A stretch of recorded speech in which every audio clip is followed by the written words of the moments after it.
हमने कल आपके फिजिक्स के सिलेबस की बीएससी फर्स्ट ईयर के सिलेबस फिजिक्स का जो सिलेबस था उसके बारे में बात की थी और कुछ चर्चा की थी आपके टॉपिक्स के बारे में। और हमने स्टार्ट किया था आपका एक पेपर जिसका नाम था विद्युत चुंबकीय। उस विद्युत चुंबकीय इलेक्ट्रोमैग्नेटिक के अंदर हम यहाँ पे जो डिस्कस कर रहे थे वो आपका टॉपिक चल रहा था प्रवणता। ठीक है, प्रवणता के बारे में हम लोग डिस्कस कर रहे थे और प्रवणता हमने निकाली भी थी, कुछ परिभाषाएं भी दी थी। लास्ट जो हमारा इक्वेशन आया था इस प्रवणता के लिए लास्ट जो हमारा इक्वेशन आया था वो था आपका del pi upon delta maximum, या फिर इस तरीके से आया था आपके पास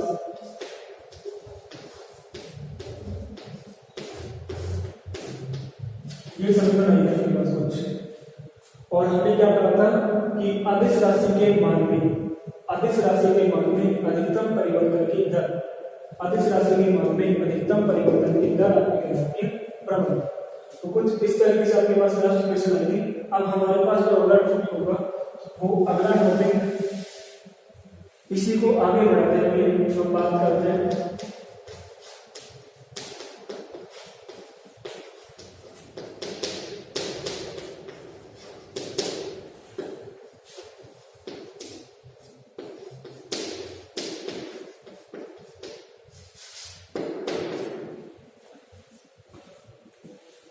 कल हमने प्रवणता की परिभाषा पढ़ी थी। अब इस प्रवणता का मान हम निकालने वाले हैं कार्तीय विकर्ण की अंतर। तो सबसे पहले तो बात करें, हम जानते हैं कि हमारी प्रवणता की परिभाषा क्या कहती है। प्रवणता की परिभाषा क्या कहती है? तो प्रवणता की परिभाषा कहती है आपका d/dr मैक्सिमम जो होगा वो होगा d/dr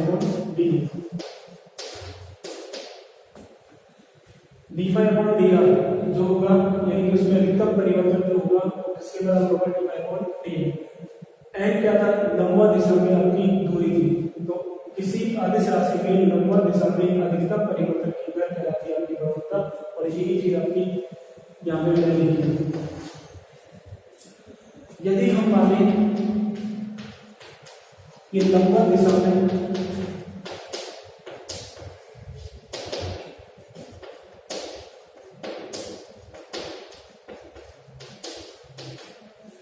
यदि हम माने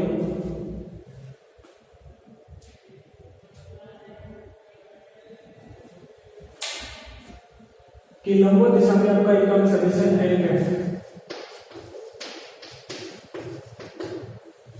लंबवत दिशा में आपका एकम सदिश है, तब प्रवणता क्या हो जाएगी आपकी? तब प्रवणता हो जाएगी gradient of phi equal to d/dn और ये हो जाएगा आपका एंगल।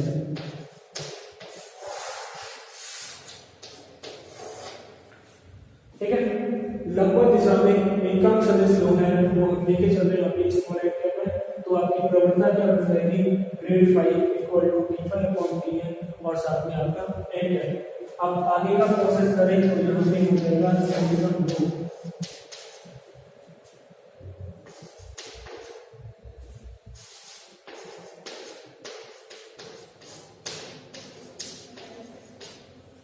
समीकरण 2 में दोनों तरफ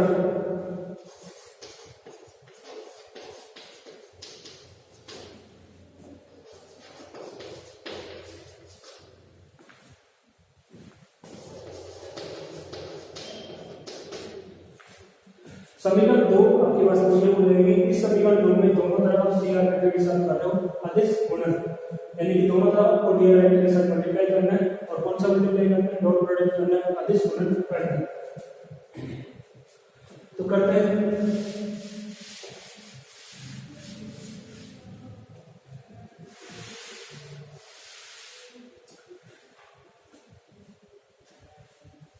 ये हो गया आपका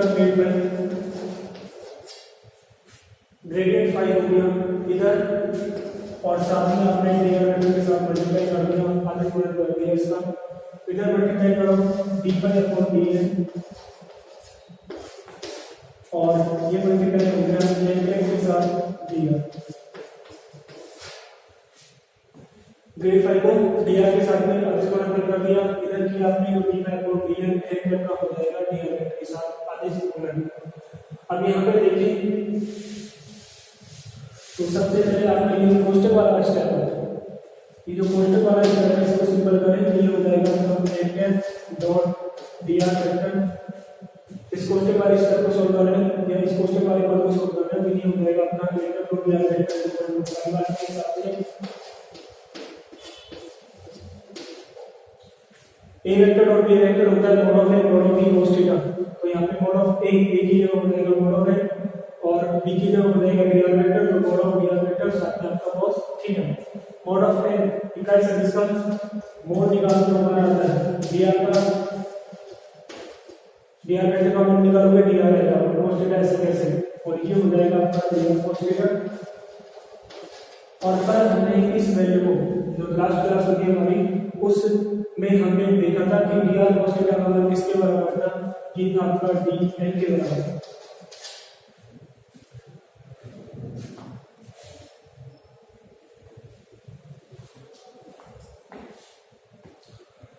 dr cos थीटा किसके बराबर था, dn के बराबर था, तो ये वाला मान जो है हो जाएगा आपके पास में समीकरण 4 के रूप में।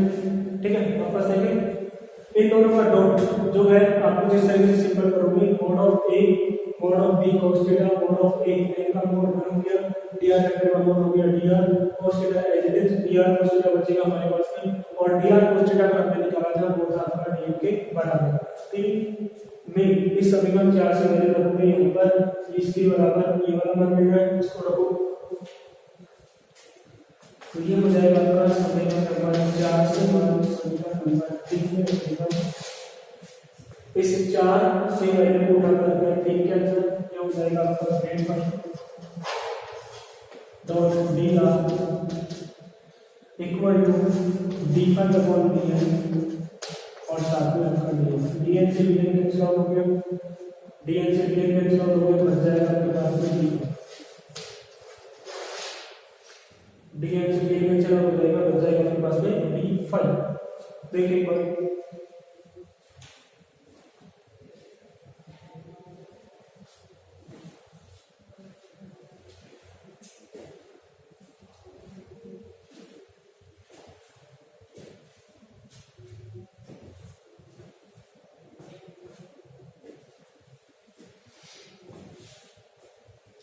अब आपके अभी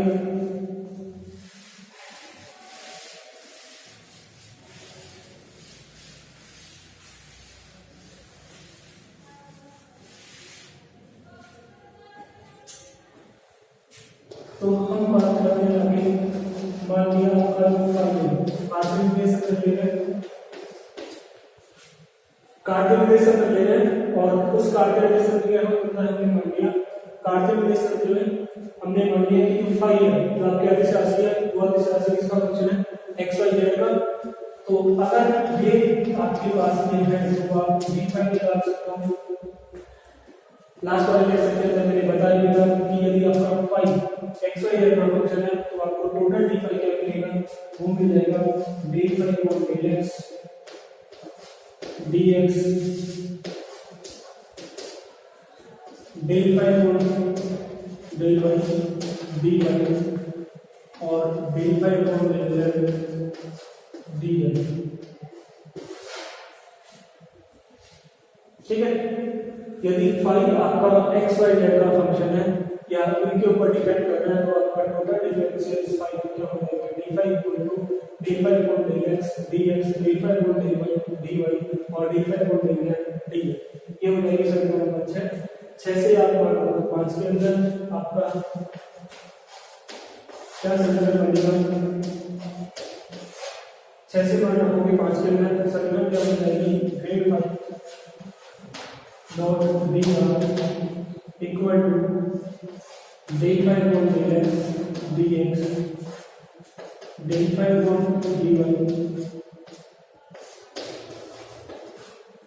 dy del phi upon del x dx, del phi upon del y dy और del phi upon del z dz। ये समीकरण बन जाएगा आपके पास में, ठीक है। 6 से बात करते हैं 5 के अंदर, इस तरीके से आपके पास क्वेश्चन आएगी। अब यहाँ पे आप देखिए दूसरा करना, यदि ए वेक्टर और बी वेक्टर दो सदिश माने, यदि ए वेक्टर और बी वेक्टर दो सदिश माने तो किस तरीके से माने वो चीजें, ये हो गया a1 i cap, a2 j cap और a3 j कैप, और यहाँ पे माने b1 i cap, b2 j cap और b3 j कैप।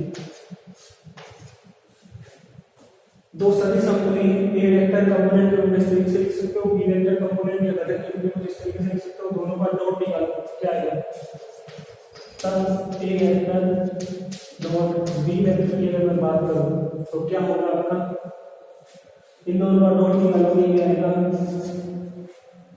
दोनों का डॉट निकालोगे क्या आएगा, आई डॉट आई करोगे 1, आई डॉट जे करोगे 0, आई डॉट के करोगे 0, जे डॉट आई करोगे 0, जे डॉट जे करोगे 1 और जे डॉट के करोगे 0।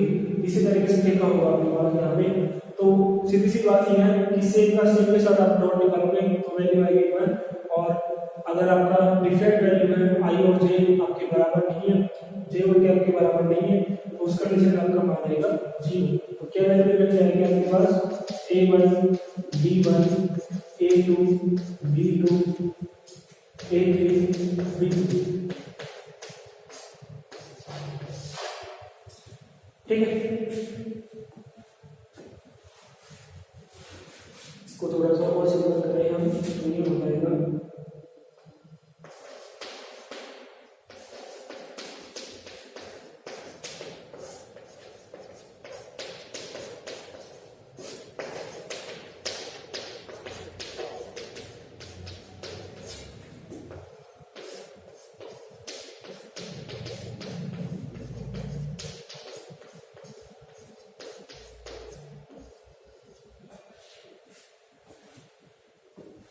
इन दोनों डॉट निकालोगे, ए डॉट बी करोगे, ए डॉट बी किया, दोनों वैल्यू रखी हमने यहाँ पे, और जैसे सिंपल किया ये बराबर हो जाएगा आपके पास में।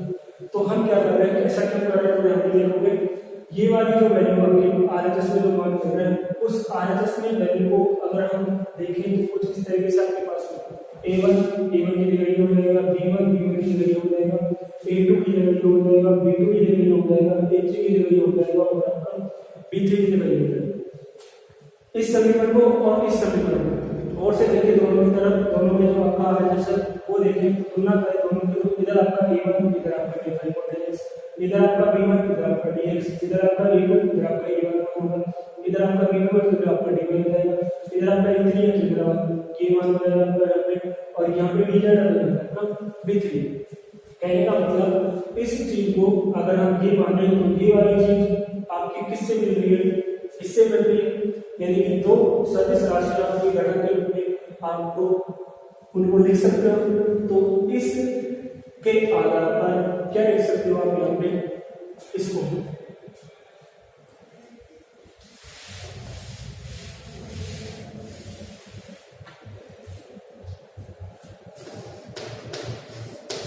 क्या कर सकते हो आप, समीकरण 8 की सहायता से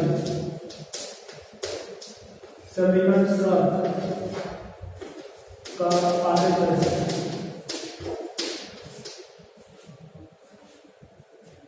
सात का आरएचएस,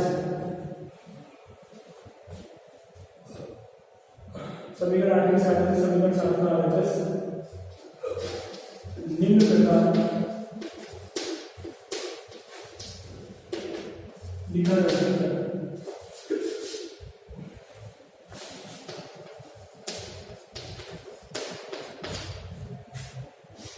आठ की सहायता से, यानी कि आठ में अगर ये वाली चीज इसके बारे में मान लिया जाए तो इसको हम कुछ इस तरीके से लिखेंगे, क्या लिखा जा सकता है, देखो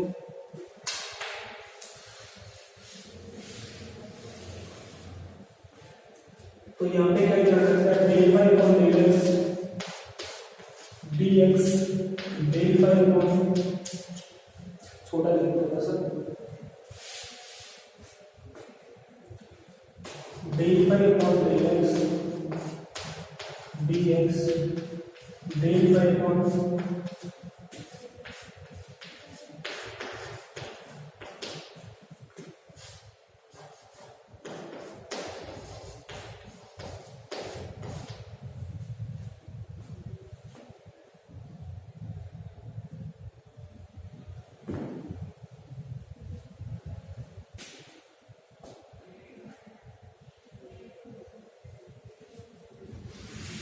इसको थोड़ा सा ऐसे करें। समीकरण 8 का उपयोग करके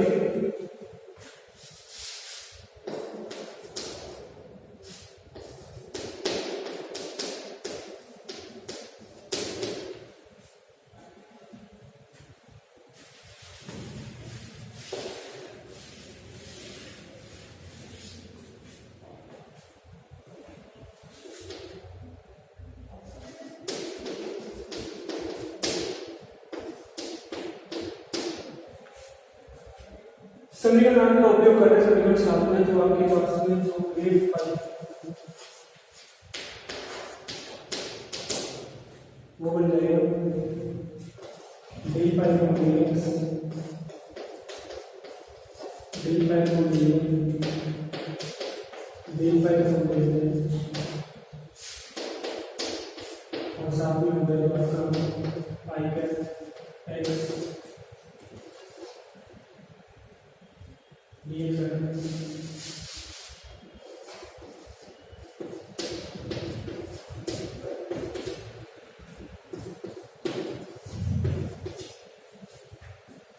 इस तरीके से बनेगा आपका समीकरण 8 का यदि हम यूज करें ये वाली चीज आपकी इस तरीके से यूज करते हैं और इसका हम यूज करें 7 के अंदर 8 का यूज करें समीकरण 7 के अंदर कुछ इस तरीके से मान होगा और ये पूरा मान क्या होता है डी आर के बराबर ये पूरा का पूरा मान किसके बराबर होता है डी आर के बराबर तो हम लिख सकते हैं del phi upon del x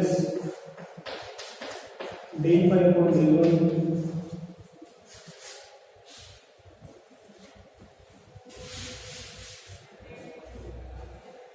को पहले आई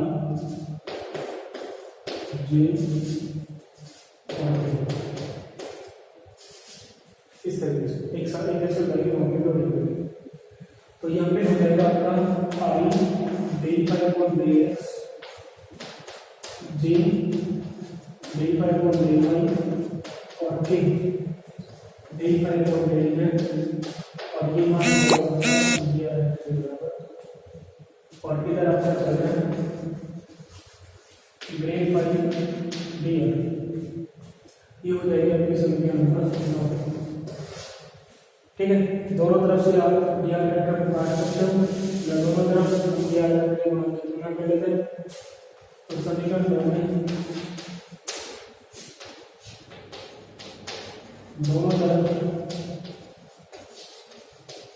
डी आर वेक्टर की गुणा की समीकरण जो आपकी 9 है उसमें आप दोनों तरफ दिया गया है कितना करोगे ये हो जाएगा आपका grad phi equal to I del phi upon del x J del phi upon del y और के del phi upon del z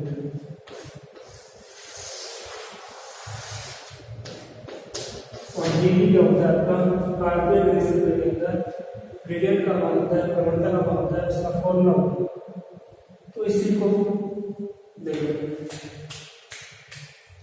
repeat करिए एक बार इसको वापस तो ये आपने 8 का उपयोग करके समीकरण 7 में लिखा दोनों बार डॉट करोगे वापस एक और चीज मिल जाएगी ये वाली चीज आपकी डीआर वेक्टर हो गई तो इसको हम डीआर वेक्टर मिल दिया डीआर वेक्टर इधर भी डीआर वेक्टर इधर भी दोनों तरफ चेंज आउट कर सकते हो या दोनों तरफ क्या करें या गुणा को तुलना करते हैं दोनों की तुलना की तो आपका ग्रेड फाई का मान आ गया ये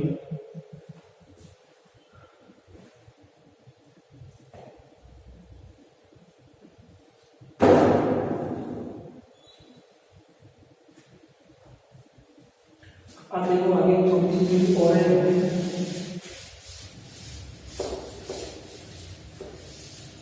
एक छोटी सी चीज और है, इसको थोड़ा सा देखिए।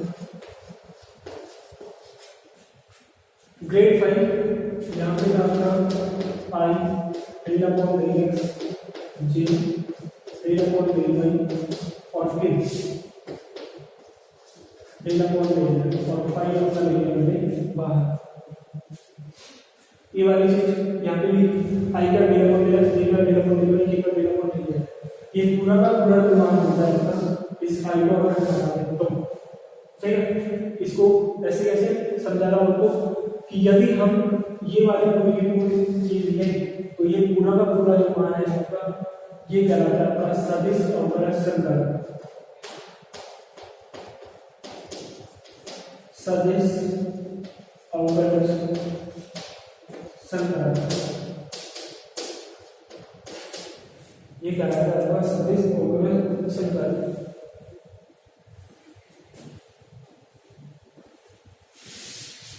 और इसका मान क्या होता है?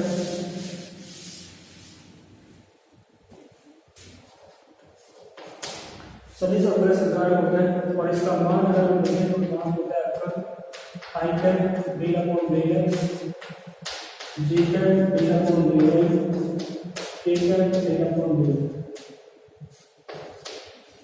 ये मान होता है आपका इस सदिश अवकलज संकलन। तो यहाँ पे हम इस समीकरण को क्या लिख सकते हैं? Grad 5 del 5 equal to I cap del 5 upon del x, ji cap del 5 upon del Y और K cap del 5 upon del.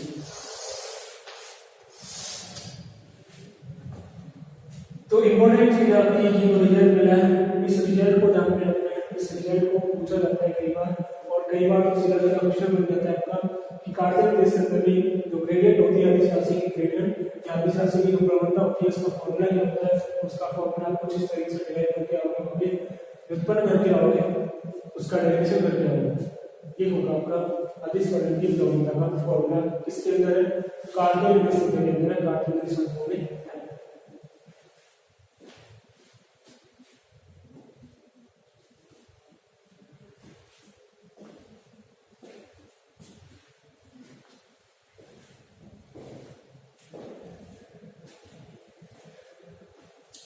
अब इसके ऊपर आधारित आपका एक न्यूमेरिकल दे देते हैं।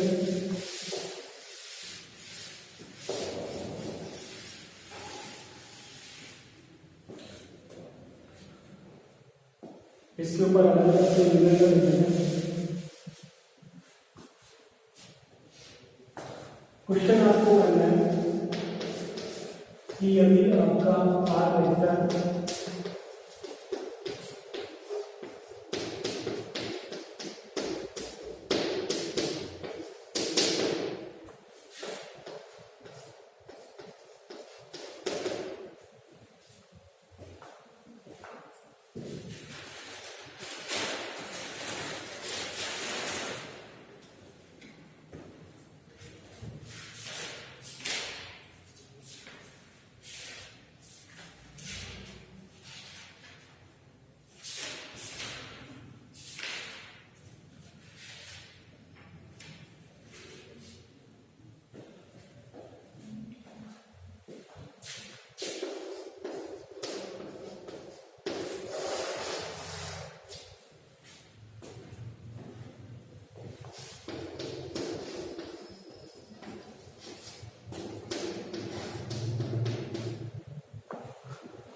ये क्वेश्चन आपके पास है। आर वेक्टर यदि ये चीज है और ये पता भी होता है तो हम जानते ही एक्स आई है वाई है और जेड का टोटल होता है आपका आर वेक्टर, यानी कि इन तीनों का योग आर वेक्टर होता है। तो आपको प्रूव करना है del L F R log base P R equal to होगा आपका R vector R square, R vector R square होगा। तो करेंगे तो सॉल्यूशन। तो यहाँ पे सबसे पहले तो हम जानते हैं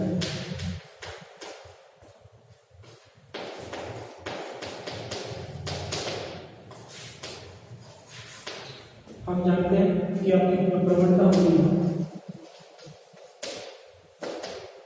वो क्या होगी, del phi equal to phi del upon del x phi J del phi upon del Y और del phi upon del J, ये होती है। फाई की अगर बात करो तो ये आपका एलएनआर है, यहाँ पे रखोगे तब del N R phi cap del upon del X LNR J cap del phi upon del Y LNR और के कैप।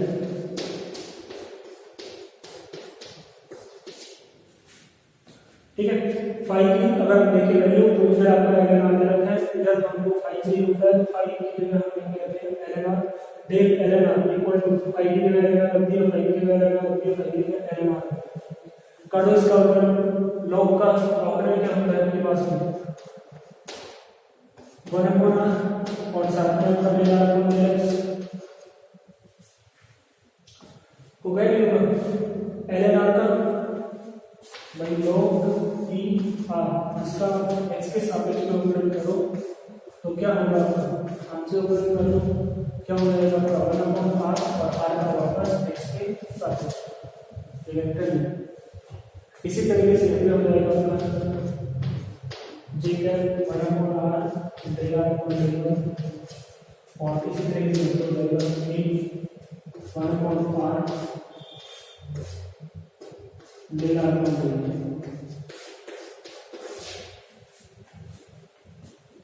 ठीक है, इसका किया 1 अपॉन आर, लॉग का किया 1 अपॉन आर हो गया, फिर आर का वापस x के सापेक्ष, इसका किया 1 अपॉन आर का वापस y के सापेक्ष, इसका किया 1 अपॉन आर का वापस z के सापेक्ष। इस तरीके से अवकलन करोगे। अब यहाँ पे देखिए आगे क्या होगा आपका, ये आपको प्रूफ करना था। आंसर के अंदर हमको पता है, थोड़ी देर पहले हमने पढ़ा कि हमारा मीडियम का फॉर्मूला कुछ इस तरीके से होता है, प्रवणता का फॉर्मूला कुछ इस तरीके से होता है। यहाँ पे देखा फाई है, कोई हमने क्या है एलएनआर है, फाई का मान हमने रख दिया एलएनआर, उधर भी एलएनआर उधर भी एलएनआर। अब x के सापेक्ष करोगे 1 अपॉन आर के वापस करोगे x के सापेक्ष 1 अपॉन आर का वापस करोगे y के सापेक्ष और आर का करोगे z के सापेक्ष। अब इन तीनों के मान निकालने हैं, तो देखते हैं क्या है आपका।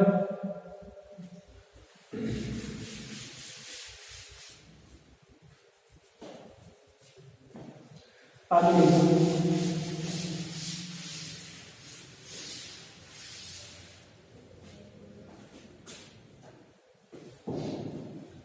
तो आर आपको दिया हुआ है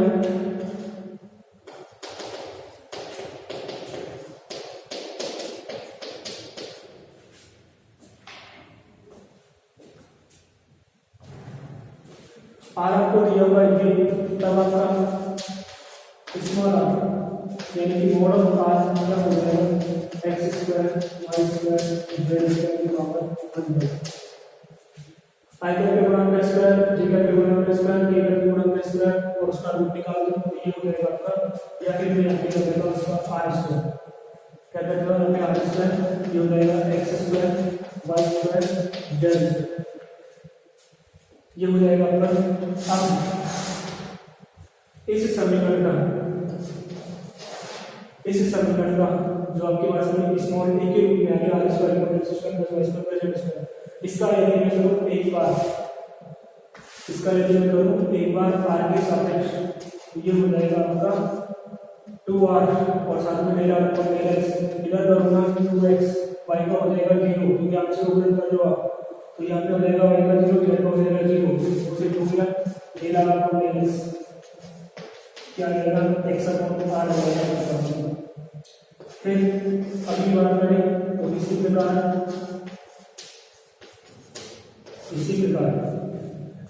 क्या हो जाएगी आपके del R upon del y, ये हो जाएगा y अपॉन r और del R upon del z, ठीक है, ये हो जाएगा आपके पास z अपॉन r। एक मिनट इसको दे देते हैं हम c और यहाँ पे दे देते हैं अपना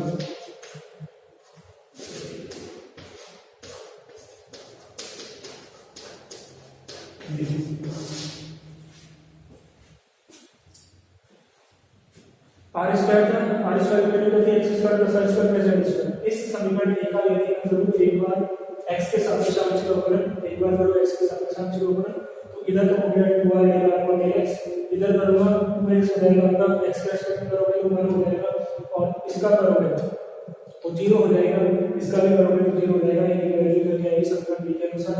इसी प्रकार से एक बार करूंगा y के सापेक्ष, एक बार होगा, एक बार करूंगा z के सापेक्ष, एक बार होगा आपके पास में। अभी सारे करो, अभी सारे करोगे आपको समीकरण ए की बात करते हैं उसके अंदर, तो यहाँ पे रखो समीकरण डी सी डी से मान समीकरण ए में रखने पर तो ये हो जाएगा आपका D N N R equal to I 1/r x/r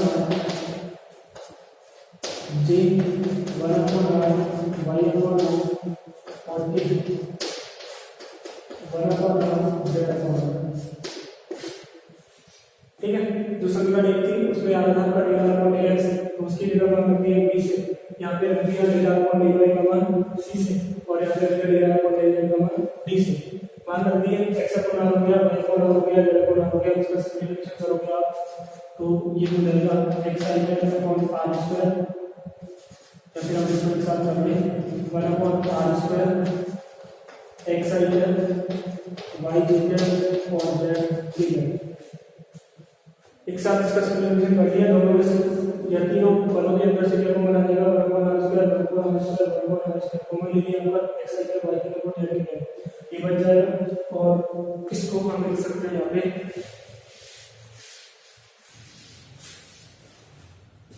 इसको हम लिख सकते हैं यहाँ पे क्या, r vector upon r square, आपका ये r वेक्टर हो गया, तो ये हो गया आपकी इस क्वेश्चन की वैल्यू डेल एल आर निकालोगे, यानी कि लॉग बेस की r का ग्रेडियंट निकालोगे, तो आपका होगा वो r vector upon r p, r vector upon r square